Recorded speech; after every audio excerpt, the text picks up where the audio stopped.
Hello, everyone. This is Sales by Beau. I'm going to be teaching you, Beau Morrison here. I'm going to be teaching you a 7-step sales process.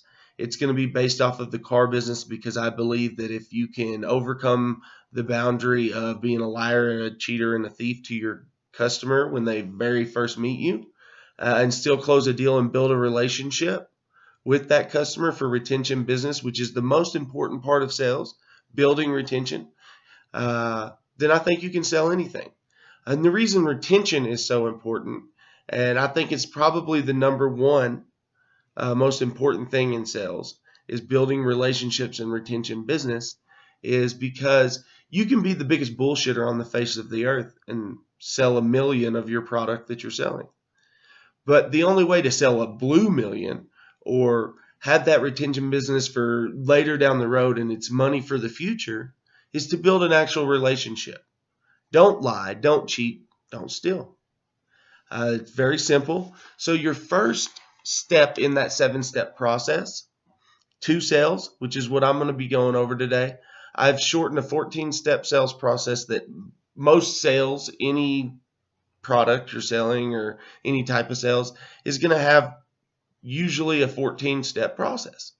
So I've narrowed it down to 7. It's a lot easier, and I found whenever I was teaching people how to do sales that it was far easier, and I had far better results narrowing it down to 7 and keeping it simple. So the first step to that is going to be your meet and greet. You literally have 60 seconds from the time that you put out your hand to shake your guest's hand and introduce yourself to read that customer and know who you're talking to and how to sell them. Because someone that thinks they know everything, you're going to talk to differently than someone that is coming to you for the information, that doesn't have a clue and is relying on their representative to tell them. So your meet and greet, you have 60 seconds to figure them out. But on top of that, you only have that same 60 seconds to get them to fall in love with you. And that's what you want. You want them to fall in love with your personality, who you are. So be creative.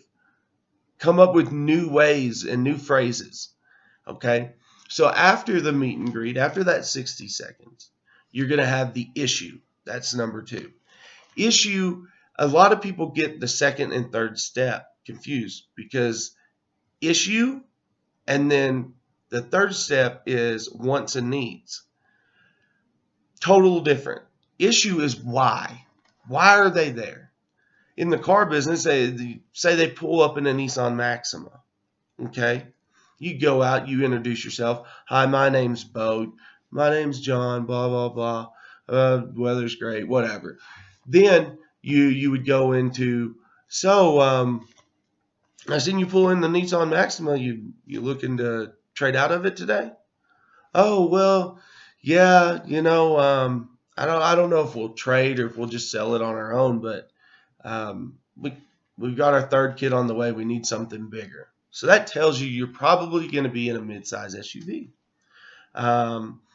And you never want to start with your lowest product. You always want to be able to come down.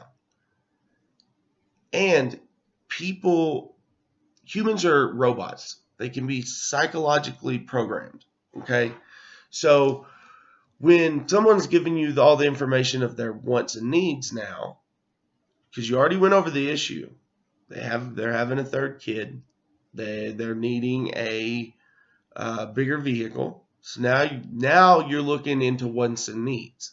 Okay, so what do you want out of a vehicle? What do you need your vehicle to be able to do? There you go. Then you are going to go straight from the wants and needs to the negotiating. And negotiating, the reason I can cut out another step and put negotiating there, because typically it would be you would go into a demo, demoing the vehicle to them that you think best fits from the knowledge that they've given you about what they're wanting and needing, trying to put them into a vehicle that best fits that. That's going to start. Most people are going to tell you, your managers on the sales floor, they're going to tell you, you start negotiating when you get back from the demo or the test drive. No, your negotiating starts even before, because now you're going to go ahead and tell them you're going to go back to that issue. Okay, you're going to go back to that trade. All right, I know you said you don't know if you're going to sell it outright or you're going to trade in, but just because I care about your time, let's go ahead. Let me get the keys for it. Let's do a quick overlook of your vehicle. Let my manager start looking at it while we're gone looking at the other vehicles. That way, it'll cut out about 30 minutes of your waiting time. Sound good? Oh, yeah, this guy cares.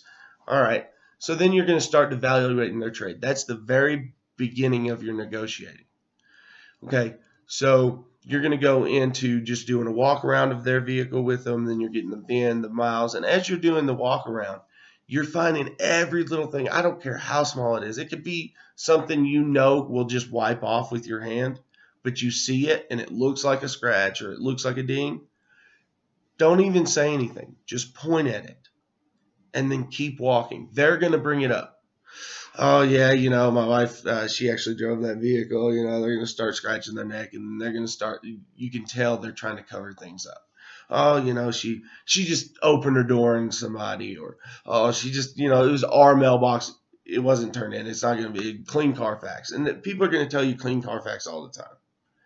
I can tell you 60% of the time when they tell you clean Carfax, something's going to be on there. There's going to be a wreck their wife didn't tell them about, or their husband didn't tell them about, or something of that sort. Okay. So after the trade-in, you've already got all the information now. You've already asked all the questions. You went over the tires, the brakes, when's the last oil change. You're going to give the keys to your manager, okay? Then you're going to start going on the test drive.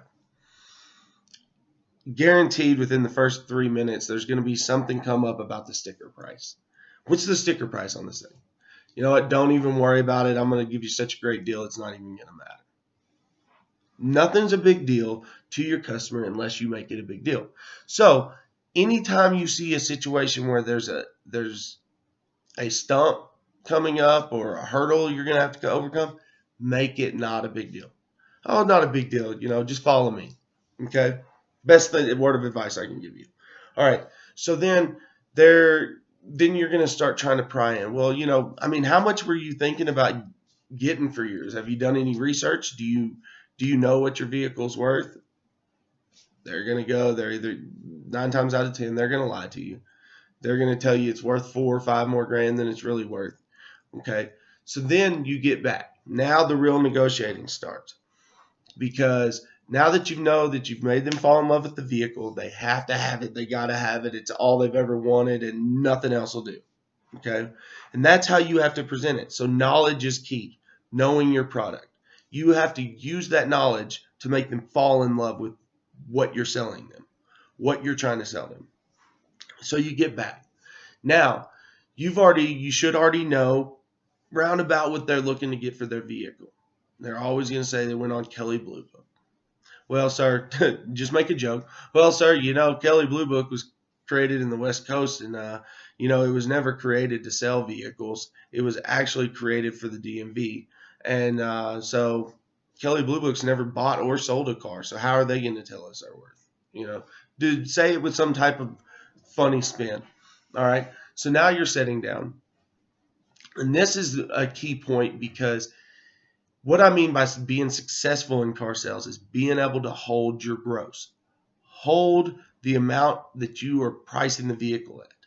That's why the demo is so important, that you make them fall in love with it. You have to make them feel in their heart that your product is worth what you're trying to sell it to them for, because they won't buck as much when they know that it's worth that. Okay? So let's say we sit down, going over numbers and everything, and the customer's like, dude, no, you didn't even give me a discount. You're only giving me $9 grand for my trade, but I told you that I wanted 11. Well, sir, I know, and I want to give you as much as I can for your vehicle, because I want to make a deal happen today, and I want to build a relationship with you for me to be your car guy. So I want to give you a great deal. But you're wanting 11 grand for a vehicle that's really worth about 7. And I'm going out on a limb for you here, and I'm trying to make a car deal happen. I told you that I would cut out all the bullshit and I wouldn't make this a long process. So I'm giving you my best deal right off the bat. I'm going $2,000 higher than what I feel your vehicle's worth just to earn your business. Well, what are you going to do for me on yours? Well, I thought you were concerned about what you could get out of yours. Now you're reiterating. You are using their words against them. That's why it's important for you to lead the conversation. It is important for every time you feel like they start taking the lead, you find new little ways in your personality to regain leadership. Okay? So, well, understand you said, there it is, 7, that you wanted 11 grand. But I can't give you any more than 9 grand. And if I'm giving you retail for yours, I have to sell mine at retail. That's just how it works. And you let them know right up front. Sir, you understand that if I give you retail, then I got to sell retail. Now, if I can give you wholesale for yours, I'll sell you mine at wholesale. It has to come from one way. It can't come from both. And usually 9 times out of 10, they'll be like, you know what, that makes sense, because it does. You can't expect me to give you way more than what your car's worth, but then sell mine way less than what mine's worth. It doesn't work that way. So after you use their words against them, now you're regaining back control again by retail to retail, wholesale to wholesale. After that, now you're closing. A lot of guys will tell you that that's part of the closing process.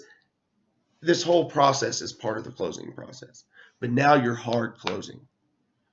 You're wanting a deal now. Well, man, you're just going to have to do better than that. I can't do that. My wife will divorce me. Blah, blah, blah. Well, I mean, what will your wife not divorce you over? You have to ask questions like that. Well, what would your wife not divorce you over? Well, man, I really need at least 10 out of mine. And, I need at least $3,000 off of yours. Then you blow it up. Whoa, bro. Listen, man. I can't do that. And you make it like you cannot. There's no other negotiation. I can't do that. And then you just shut up. Whoever talks first at this point is the loser. Okay? So I can't do that. And then you just shut up. You just sit there. Then you start watching them. See where they're looking at on the paper. Used to, it was an old school 4-square. You had price of your vehicle. You had trade-in. You had payment, and you had interest. All in this little 4-square. Okay? The reason for the 4-square is you need to draw their attention to a certain area. You need to draw their attention to where you want them to be. So take their mind off of theirs and the new car for a minute and see if they're just trying to get to a payment. Well, what were you paying? And by the way, during the whole trade evaluation and devaluation, you should have already figured out if they have a payoff and who it's through. Because a lot of times you can go ahead and get that payoff, have your manager get it while you're gone, so you can already know. Because sometimes they won't want to give you the payoff because they think you'll give them less for their vehicle. When 9 times out of 10, they owe a lot more on the vehicle than what they can sell it for. But you try to draw their attention to a certain area. Maybe it's since you're kind of struggling on the trade and your vehicle, they're stuck on both, wanting more money off this one, to give more for this one. Try to draw them to payment. Never go to interest. Never go to interest. You draw away from interest. Go to payment. That's your money back. So how much did you say you were paying for yours a month? Oh, $700. and and just judging by their voice, just kind of playing your next move. 700. Well, sir, you're driving a 2013 and it's now 2018. Because of quality of vehicles has went up, and you're financing more money now. Your payment's gonna go up pretty drastic. You understand that, right? Yeah. Well, I was hoping. Well, sir, your payment's gonna go up. You're going into a newer year and more money. You're starting over. So, what kind of payment were you looking at getting to? Well, I was really hoping to keep it the same, but I cannot go no more than $1,000 a month. Now you've drawn their mind off of the trade and the other vehicle. They already subconsciously have thought that they're buying the vehicle. They just need to get to a certain payment. Because a lot of people don't understand how payments work. It's simple math. It's the amount of money you're financing over the amount of months. Just divide that over the amount of months. The number of the car divided by the number of months. Tell me what that payment is. And that's without interest involved. And you figure about $10 to $20 in payment per thousand that you're financing. Okay? Same thing with interest. Interest is about $10 to $20 a point in interest. So if you're wanting a $200 payment a month, you're going to have to go under $10,000 worth of vehicle. If you're wanting a $500 payment, does that make sense? Okay. So now you've drawn a payment. Now you know that you need a $1,000 payment. So then that's when you and your manager, y'all are going to collaborate. Because if you can draw their mind off of the amount of the price of the vehicle and get them to payment and meet their payment, you can hold your gross. But you never want to give them what they ask for. The moment you give them what they ask for, they will ask for more. They always do it, and they always will. They'll keep asking. And then eventually you'll blow your deal, and then they won't buy. They say they got to think about it. So $1,000 a month. Let's say that $1,000 a month was very plausible for you to get to, but you want to hold your gross and you want to make money. You don't get paid off of nothing in gross. You get paid a measly $50 to $100 a car if you don't hold any gross. Who can afford to live that way? So you're going to go out there. Let's say it was easy to get to 1,000. Let's hit them at 1,200. So you go out there.